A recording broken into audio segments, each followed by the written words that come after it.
자, 하고 여러분 반갑습니다. 누가 신학 연구 3주차 두 번째 강의 시작해 보도록 하겠습니다. 지금 현재 저희는 바울의 동역자로서의 누가에 대한 분석 이후 역사가로서의 누가에 대해서 살펴보고 있습니다. 자, 역사가로서의 누가에 대해서 살펴보고 있는데요. 역사가에게 중요한 것은 자료들이지요. 역사가의 기본적인 의무는 수많은 자료들을 1차적으로 수집하고 그 다음에 분석한 후 자신의 이해를 따라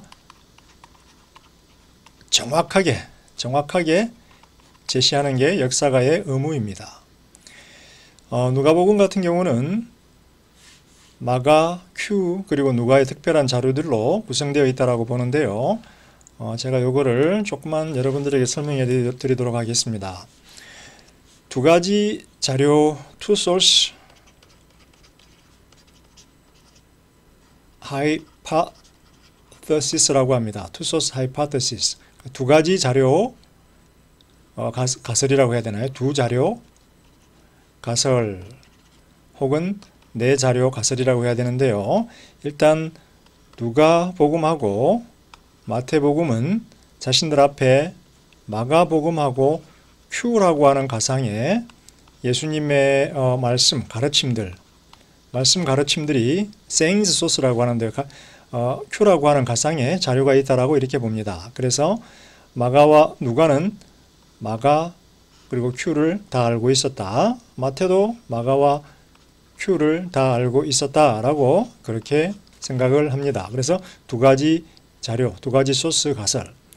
그런데요, 이 외에도 누가는 마가와 큐 외에도 스페셜 머티리얼, 스페셜 룩, 약간 누가의 특별한 자료들을 가지고 있었다. 예를 들어 누가복음 2장 같은 경우 예수님이 아까도 말씀했지만 예수님의 정결의식 같은 거, 그 다음에 18장에 나오는 탕자의 비유 같은 거, 마태, 마가, 큐에는 등장하지 않습니다. 이거를 누가만 알고 있는 특별한 자료들, 누가의 특별한 자료들 스페셜 룩이라고 이야기를 합니다. 마태도 스페셜 마태만의 특별한 자료가 있었겠죠. 그래서 하나, 둘, 셋, 넷, 네 가지 자료 가설 혹은 보편적으로 줄여서 마가와 큐 두 가지 가설 이렇게 우리가 부르기도 이렇게 두 가지 가설이라고 부르기도 합니다. 근데 여기서 제가 강조하고 싶은 것은 뭐냐면 이 누가의 특별한 자료들 누가복음 1장 1에서 4절에서 우리가 살펴보았지만 그 전에 자신보다 먼저 예수의 행적에 대해서 펜을 든 사람들이 굉장히 많았다. 그래서 자신은 그 모든 자료들을 살펴보겠다라고 했습니다. 그래서 여기서 역사가로서 자료들을 살펴보는 누가의 어떤 그런 역사가로서의 정체성을 우리가 관찰해 볼 수 있습니다. 그런데 복음서 전통은 이미 확고하게 세워져 있었습니다. 따라서 누가가 자신의 역사가로서의 자유와 기술을 발휘할 여지가 충분하지 않아요. 이미 마가복음이 있었기 때문에 큐는 소스지만 마가복음이 있었기 때문에 마가복음의 큰 틀에서는 마가복음의 어떤 그런 틀, 그 다음에 방향, 이야기 전개, 신학적인 어떤 그런 결론 이런 것들을 쭉 따라갈 수밖에 없습니다. 그래서 마가복음이라고 하는 복음서 전통이 이미 확고하게 세워져 있었기 때문에 누가복음에서는 자신의 자유와 기술을 발휘할 여지가 충분하지 않았다. 반면에 사도행전 같은 경우는 좀 이야기가 다릅니다. 없죠. 쓸 자료가 없습니다. 다른 사람들이 사도행전과 같은 책을 쓰지를 않았죠. 따라서 짧은 별개의 전통들을 모아서 바울에 대한, 베드로에 대한, 또 누구죠? 야고보에 대한 수많은 짧은 별개의 전통들 굉장히 많았죠. 이것들을 모아가지고 자신이 원하는 방식으로 사도행전을 작성할 수 있었습니다. 누가가 따를 공식적인 이해나 큰 전통적 자료들은 충분하지 않았습니다. 이 말은 사도행전을 작성함에 있어서 누가의 자유와 기술 그리고 결정이 굉장히 큰 영향을 미칠 것이다 라고 하는 사실을 우리가 알 수 있습니다. 반면에 사도들에 대한 짧은 별개의 전통들은 충분했습니다. 이 짧은 전통들은 그 내용에 대한 심각한 수정이 없이 사도행전의 큰 이야기 속으로 자연스럽게 삽입이 가능했습니다. 역사가로서의 누가는 사도행전의 스토리라인을 자신이 원하는 대로 사도들의 여행에 따른 역사로 묘사할 수 있었습니다.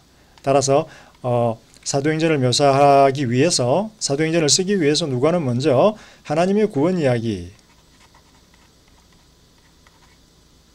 하나님의 구원 이야기가 어떻게 전개되는지, 예루살렘에서 그죠?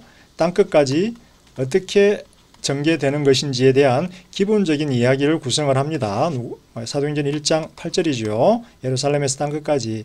여기에 누가는 이제 자신이 원하는 대로 사도들의 여행에 따른 다양한 역사의 어떤 그런 자료들을 자신이 원하는 대로, 원하는 방식대로, 원하는 자리에 집어넣을 수가 있었습니다. 그래서 별개의 전통들이 많았기 때문에, 짧은 전통들이 많았기 때문에 이 큰 주제 이야기 속에서 누가가 자유롭게 삽입을 할 수가 있었다라는 거죠. 자, 그런데 역사가의 또 다른 중요한 자질 중에 하나는 해석입니다. 해석. 이해하고 해석. 사건들 속에서 굉장히 많은 사건들이 발생하고 자료들을 모았어요. 근데 그것을 어떻게 배열하고 어떻게 위치시키고 어떻게 설명할 것인가는 역사가 자신의 이해와 해석을 근거로 해서 그러한 설명이 제시가 됩니다. 그래서 동일한 사건들이고 동일한 자료들이라고 할지라도 누가 이해하고 해석을 하느냐에 따라서 이야기의 스토리 라인이 달라질 수 있다.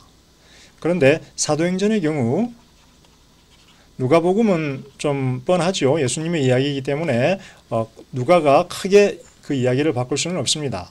사도행전의 경우는 연설과 설교들이 굉장히 중요한데요. 연설문 혹은 설교들 24개 정도의 다양한 연설과 설교들이 사도행전의 3분의 1을 구성합니다. 여러분이 사도행전을 읽다 보면은 사도들이 증거하고 전하는 설교들 혹은 연설들이 굉장히 자주 등장한다. 뭔 일만 있으면 설교를 하죠.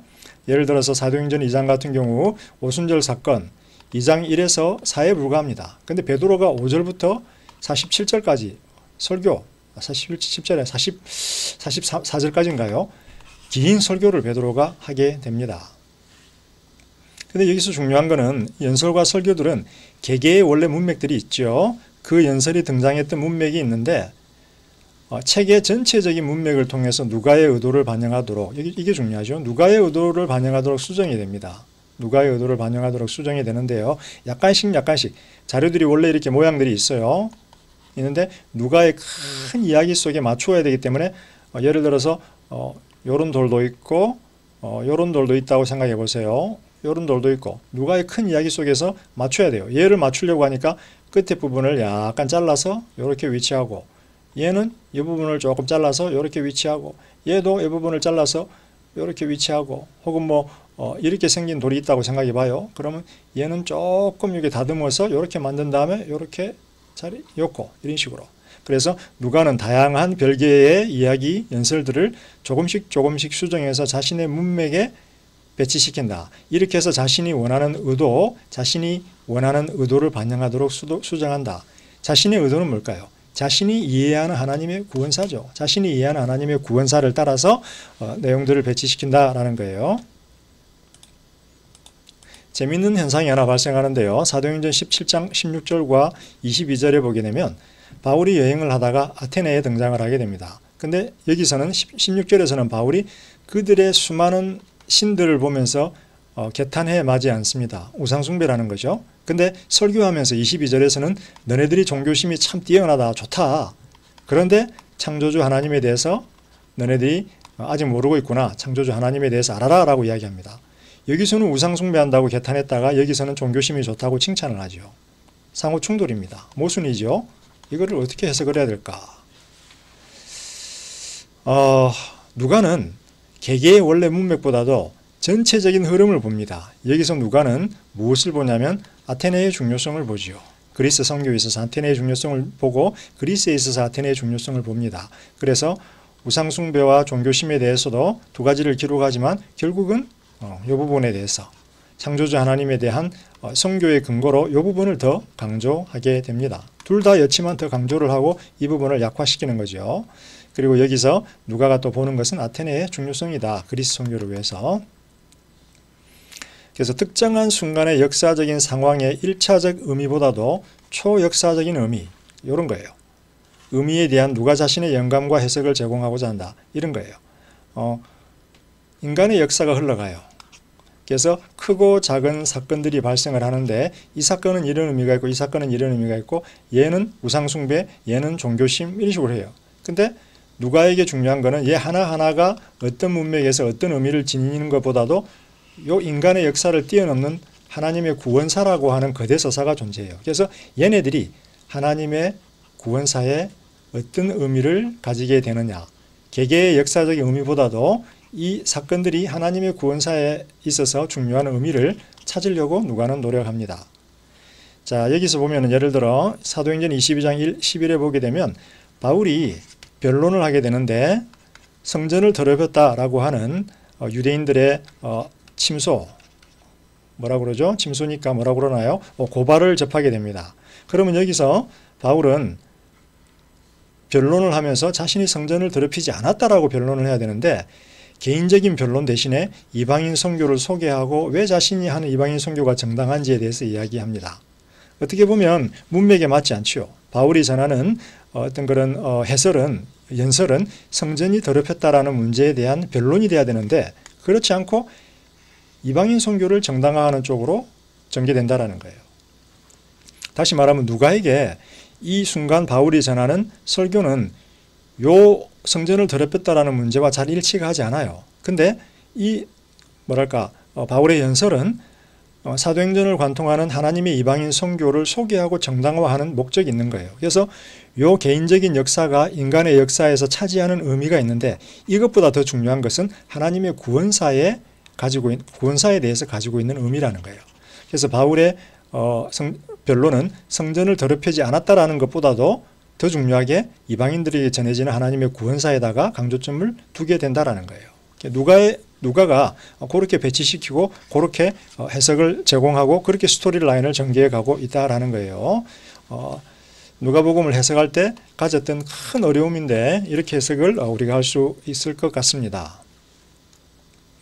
자, 사도행전의 이야기들, 역사가로서의 누가의 모습을 가장 우리가 선명하게 볼 수 있는 것은 사도행전에 드러나는 여러 가지 이야기들을 살펴볼 때입니다. 그때 우리는 이 이야기들을 전개하고 이해하고 설명하는 역사가로서의 누가의 모습을 좀 더 자세히 살펴볼 수 있습니다. 자, 사도행전의 이야기들을 살펴보면은 연속적인 사건의 전개가 아니에요. 다시 말하면 오순절날 교회가 탄생했으면 교회가 어떻게 성장해 가는지 확장해 가는지 이런 식으로 연속적으로 설명을 해줘야 되는데 그렇지 않고 다소 문맥과 상관없이 없어 보이는 개개의 사건들의 등장과 시간적 진행을 통해서 역사를 기술해요. 다시 말하면 이런 연속적인 어떤 그런 스토리 라인이 아니라 교회가 탄생했어요. 스데반이 순교해요. 바울이 등장해요. 고넬료에게 복음을 전해요. 그 다음에 바울이 갑자기 선교 여행을 가요. 뭐 이런 식으로 사건들이 등장을 한다라는 거예요. 그리고 이 사건들은 개개의 사건들은 상호 연결되지 않는 것처럼 보여요. 그런데 개개의 사건들이 등장하고 시간적으로 진행됨에 따라서 누가는 이 이야기들을 통해서 큰 그림, 자기가 생각하는 큰 그림을 설명을 해줘요. 그래서 개개의 사건들을 통해서 큰 이야기를 설명을 해 주어요. 이게 지금 역사가 누가의 이야기를 전개하는 방식인데요. 갑작스런 시작, 사도행전 10장 1절에 보게 되면 갑자기 사마리아 갔다가 갑자기 베드로가 고넬료에게 복음을 전해줘. 고넬리우스라고 그러는데 고넬료에게가 등장을 하고 고넬료가 환상을 보면서 베드로를 초청하고 그리고 회심을 하게 되고 갑작스런 고넬료 얘기가 등장해요. 뜬금없이. 그전에는 고넬료가 등장을 안 했는데 그 다음에 중요한 인물들이 급작스럽게 등장을 해요. 고넬료라든지 루디아라든지 자주장사라든지 혹은 또 마케도니아인이라든지 이런 식으로 중요한 인물들이 급작스럽게 등장을 해요. 그 다음에 감동적인 장면들과 극적인 반전들, 그냥 스토리텔링이죠. 스토리텔링 등장을 해요. 예를 들어 14장 18절 같은 경우 바울이 선교를 떠나는데 루스드라에 도달했어요. 보세요. 8절 루스드라에 발을 쓰지 못하는 한 사람이 앉아 있는데 이 사람이 왜 갑자기 등장을 하는 거예요? 나면서 걷지 못하게 되어 걸어본 적이 없느니라. 왜 갑자기 뜬금없이 이 사람이 등장을 하는 거예요? 그러자 이게 기회가 되잖아요. 기회. 바울이 고쳐버리잖아요. 병 고쳐버리니까 갑자기 바울을 통해서 복음이 선포가 되고 선교가 일어나게 되는 거예요. 중요한 인물들이 뜬금없이 등장하고 갑자기 감동적인 장면들과 극적인 반전, 바울이 고쳐버리잖아요. 그리고 복음이 전파되고 이런 것들이 등장한다라는 거예요. 누가의 이야기 스토리죠. 누가의 이야기 스토리텔링의 특징이죠. 그 다음에 또 극적인 효과, 10장 44절 같은 경우 베드로가 고넬료에게 복음을 전했어요. 그때 성령이 말씀 듣는 모든 사람에게 내려오시니, 극적인 효과죠. 그죠? 설교를 했는데 갑자기 성령이 팍 부어졌다라는 거예요. 극적인 효과. 누가의 특징이에요. 이야기 전하는 특징인데, 보통 역사가들이 좀 건조하잖아요. 건조하게 2010년에는 뭐가 일어났고 11년에는 뭐가 일어났고 13년에는 뭐가 일어났다 뭐 이런 이야기잖아요. 근데 누가는 이야기들에 대한 메마른 보고가 아니라 개개의 생생한 장면들을 제공하려고 해요. 이 이야기 하나에 대한 단순한 묘사가 아니라 거기서 일어났던 감동, 극적인 반전, 좀 극적인 효과, 생생한 어떤 그런 모습 이런 것들을 전달하려고 노력한다라는 거예요. 누가의 어떤 역사가로서의 자질은 굉장히 스토리를 극적으로 묘사하는 방식으로 표현되고 있다. 자, 결론. 누가는 헬라 역사가의 모습으로, 외형적으로는 헬라 역사가의 모습으로 사도행전을 기록하고 있습니다. 그런데 개인적인 경험들에 대한 객관적인 보도보다는 객관적으로 메마른 형태로 그렇게 보도하고 있지 않습니다. 극적인 형태로 생생하게 초대교회 역사를 저술을 합니다. 사도들 개인에 대한 그런 이야기가 아니라 그 이야기들 너머에 있는 초대교회의 전파와 성장에 대한 역사를 제공한다. 그리고 초대교회의 창시자인 예수와 그 제자들을 중심으로 다소 헐겁게 연결된 여러 이야기들을 통해서 제시한다. 사도행전에 등장하는 이야기들이 연속적으로 발전하는 그런 구조가 아니죠. 이야기들은 좀 독립된 이야기들이고 다소 뜬금없어요. 그러나 약간의 연결성이 그 안에 존재하고 있고, 이런 이야기들을 통해서 어떤 그런 예수님 이야기, 교회 이야기를 전개하고 있다. 여기서 중요한 전제는 누가 자신이 믿고 이해한 하나님의 구원사를 거대 이야기로 삼고 있다. 인류의 역사가 흘러가지만 그 이면에 있는 하나님의 구원사가 거대 이야기로 전제되고 있다. 그 거대 이야기의 전개 속에서 개개의 에피소드들을 자유롭게 위치시킨다. 이런 순서도 가능하고 얘랑 순서가 바뀔 수도 있고, 그거는 뭐 별 문제가 없다라는 거죠. 중요한 거는 얘네들이 하나님의 구원사라고 하는 거대 서사에 어떤 의미가 있는가라는 겁니다. 자, 이제 세 번째로 신학자로서의 누가에 대해서 한번 살펴보도록 하겠습니다. 누가에게 제일 중요한 개념은 하나님의 구원사입니다. 하나님의 구원사가 구약과 이스라엘을 아우르고요, 예수님을 아우르고 교회를 아우릅니다. 그래서 이스라엘에 대한 이야기, 교회에 대한 이야기, 예수님에 대한 이야기, 이 모든 이야기들을 아우르는 거대서사는 하나님의 구원사다. 누가는 분명 역사가인 것처럼 보임에도 불구하고 자신만의 분명한 신학적인 목적과 목회적인 목적을 소유하고 있습니다. 누가는 단순한 역사가가 아니라 신학자요, 목회자라는 것입니다. 목회자는 신학적인 전제와 사고를 가진 어떤 그런 목자를 목회자라고 하죠. 현대 목회자들은 신학자가 되기를 멈춰버린 경우가 많지만은 과거 초대교회 목회자들은 기본적으로 신학자였습니다. 바울처럼, 누가처럼.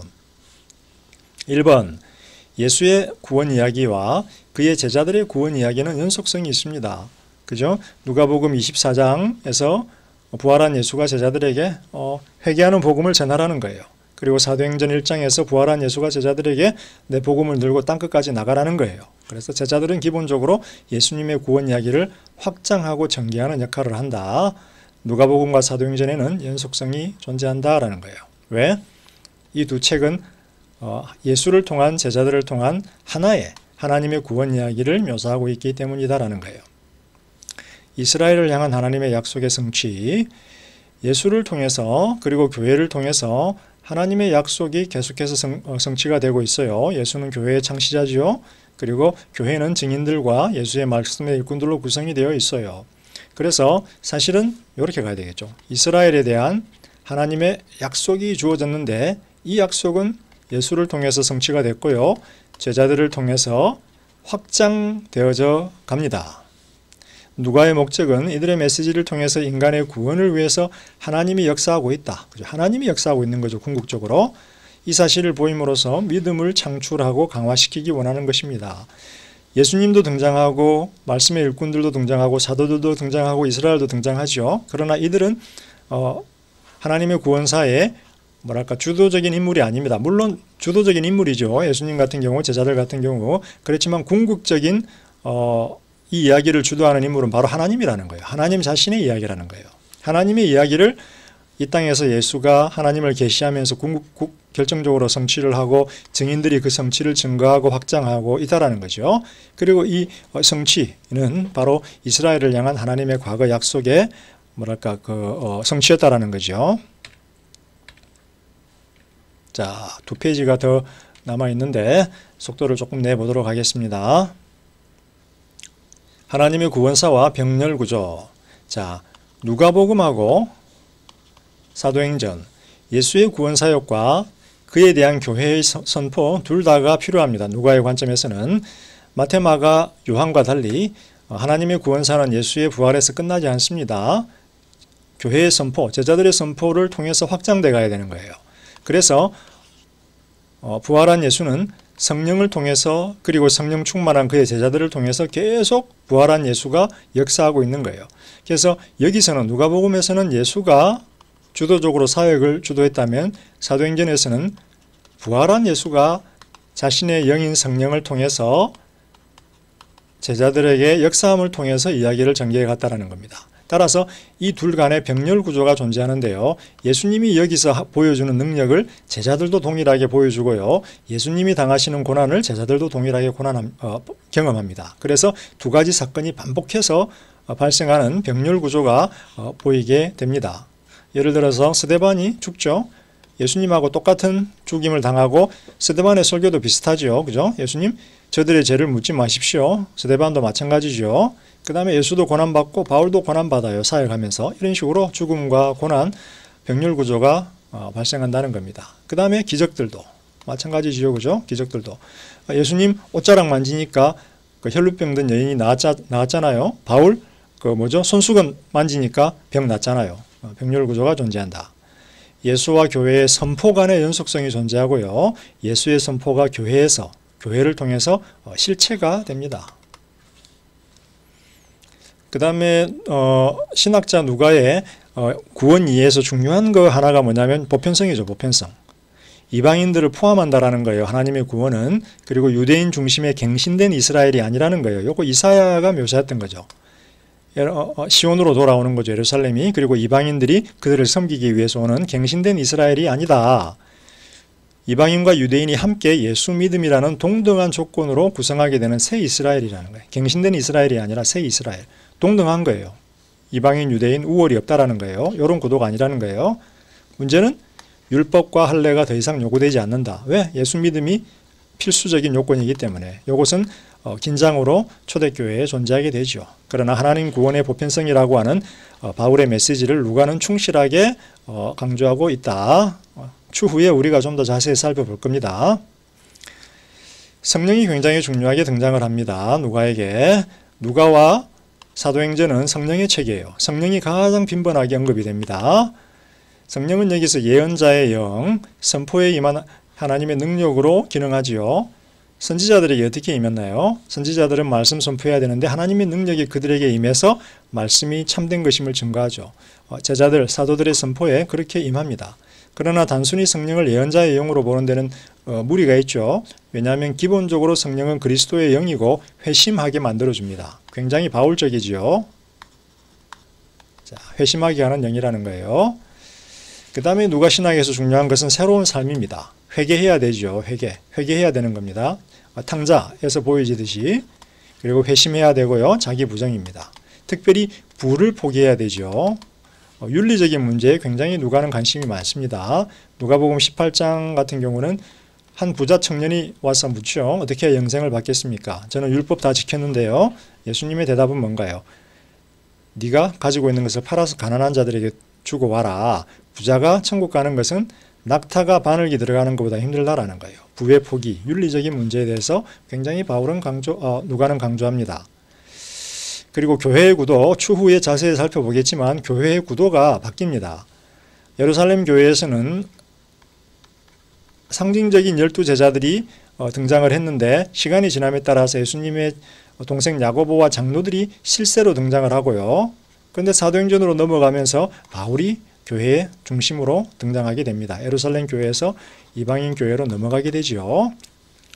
예루살렘에서 로마로의 교회의 선교적 확장 때문입니다. 결국 땅끝까지 복음을 전하라고 예수님이 이야기했기 때문에 예루살렘은 센터이지만 결국 확장된 하나님의 나라는 이방인 교회, 로마로까지 확장되는 이방인 교회를 통해서 복음의 확장이 이루어지게 됩니다. 예수님의 지상 명령이었고요. 바울의 가장 중요한 신학적인 관심사였습니다. 자, 이런 내용들을 살펴봤을 때 누가는 굉장히 바울처럼 신학적인 내용에 관심을 기울이는 신학자였음을 우리가 알게 됩니다. 이 개인적인 상황에 대해서는 추후에 좀 더 자세하게 우리가 살펴보게 될 것입니다. 이번 시간에는 누가는 누가인가에 대한 강의를 진행했습니다. 다음 시간에는 4주차 강의 주제인 누가복음 사도행전의 문학적인 특징들에 대해서 살펴보도록 하겠습니다. 그래서 오늘 강의의 핵심은 누가는 역사가적인 자질이 있다. 그러나 더 중요한 자질은 그는 신학자였다라고 하는 사실에 대해서 여러분들이 기억해 주면 감사하겠습니다. 자, 여러분 이번 강의도 도움이 되었기를 바라고요. 강의 듣느라고 고생이 많으셨습니다. 수고하셨습니다.